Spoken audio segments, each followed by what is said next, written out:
안녕하십니까. 달려라 오피라의 필목입니다. 1월 10일 하나님께 주시는 말씀은요, 출애굽기 32장 8절의 말씀입니다. 그들이 내가 그들에게 명령한 길을 속히 떠나 자기를 위하여 송아지를 부어 만들고 그것을 예배하며 그것에게 제물을 드리며 말하기를 이스라엘아, 이는 너희를 애굽 땅에서 인도하여 낸 너희 신이라 하였도다. 아멘. 모세는요, 성막 제작법과 또 이것을 만들어야 될 사람을 다 이야기를 듣고요, 하나님께서 친히 쓰신 그 두 돌판을 가지고 이제 이스라엘 진영들이 있는 곳으로 내려오게 됩니다. 그런데 내려오는 그때 이 이스라엘 진영에서 어떤 일이 벌어졌습니까? 바로 그 유명한 금송아지 사건을 나타나는 것이 바로 이 출애굽기 32장의 내용입니다. 여러분, 금송아지를 만들었으니까 이거는 하나님이 아니라 다른 신이다 라고 생각할 수 있는데요, 그렇지 않습니다. 아론이 이것을 만들고요, 뭐라고 선포하냐면 내일은 여호와를 위한 절기다 라고 이야기를 합니다. 즉 출애굽을 시킨 그 여호와 하나님이 이 금송아지다 라고 한 것입니다. 여러분, 하나님을 이야기하는데 무엇이 문제겠습니까? 그런데 하나님께서 바로 이 사건을 통해서 분명히 말씀하시고자 하는 것이 있습니다. 그것이 무엇이냐면요, 바로 모세에게 하나님께서 말씀하시는 그 상황들의 그 이야기가 그 8절 말씀이거든요. 뭐라고 말씀하시냐면 자기를 위하여 송아지를 부어 만들고 라고 되어 있습니다.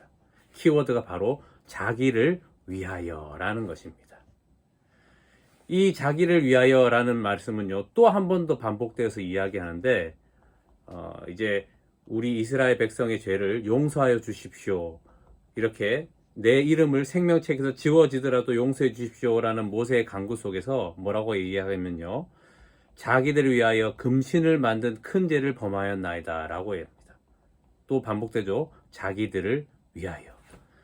여러분, 출애굽을 받았다라는 것은요, 이제 이 생명은 내 것이 아니다라는 것입니다. 하나님의 것이다라는 거죠. 그게 생명의 속전, 어제 말씀 아니었습니까?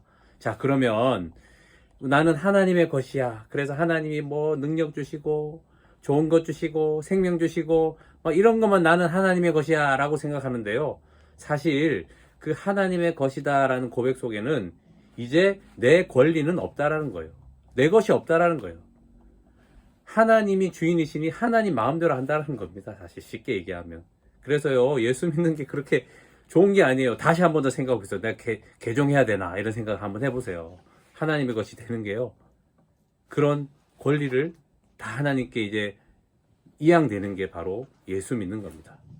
자, 여러분, 그래서요, 이제 예수님으로 인하여서 구원받은 사람은요, 이제 내가 사는 것이 아니라 주님이 사시잖아요. 그래서 주님이 생명이고 주님이 주인이시니 이제 내 것은 없는 겁니다. 그래서 누구를 위해 살 것인가? 자, 이제 무엇을 위해 살 것인가 라는 것입니다. 이제는 더 이상 나를 위하여 사는 것이 아닙니다. 누구를 위해 사는 겁니까? 이제는 하나님을 위해서 사는 겁니다. 자, 하나님을 위해 사는 것은 바로 사람을 위해 사는 거죠. 그래서 고린도전서 10장 24절을 보면요, 누구든지 자기 유익을 구하지 말고 남의 유익을 구하라 라는 말씀이 있습니다. 즉 우리가 사는 것은요, 이제 하나님을 위하는 것, 즉 사람을 위하는 것입니다. 사람을 위하는 것이 무엇일까요? 바로 이 생명을 전해주는 것입니다. 복음의 말씀을 전해주는 거죠. 그게 남의 유익을 구하는 거예요. 왜요? 그렇게 해야지 하나님의 자녀가 되잖아요, 그 사람이. 그래서 이제 우리가 살아가는 것은 무엇을 위해 살 것인가 하면 바로 하나님을 위해서, 사람을 위해 사는 것입니다. 바로 이 복음을 전해서 한 사람이라도, 우리가 왜 자녀를 키우죠? 한 사람이라도, 한 자녀라도 하나님의 백성이 되게 한다면 그것이 고귀한 삶이다라는 것입니다. 이제는 우리를 위해 살지 않고 남을 위하여서, 바로 이 복음 위해서 사는 여러분 되시기를 바랍니다. 오늘 그 하루가 되기를 축복합니다. 다 같이 기도하겠습니다. 하나님 감사합니다. 이제는 더 이상 나를 위해 사는 자가 아닙니다. 그렇게 사는 것이 우상의 하나님을 믿는 것입니다. 이제는 하나님을 위하여서, 사람을 위해서 사는 그 삶으로 살아가게 하여 주시옵소서. 그래서 복음을 위하여서 나를 잃어버릴 때 내가 구원하겠다라는 말씀을 기억하며 주님 오늘 하루 남을 위해서 사는 하루가 되게 하여 주시옵소서. 복음으로 섬기게 하여 주시옵소서. 예수님의 이름으로 기도합니다. 아멘. 자, 말씀으로 승리하세요. 필목이었습니다. 끝.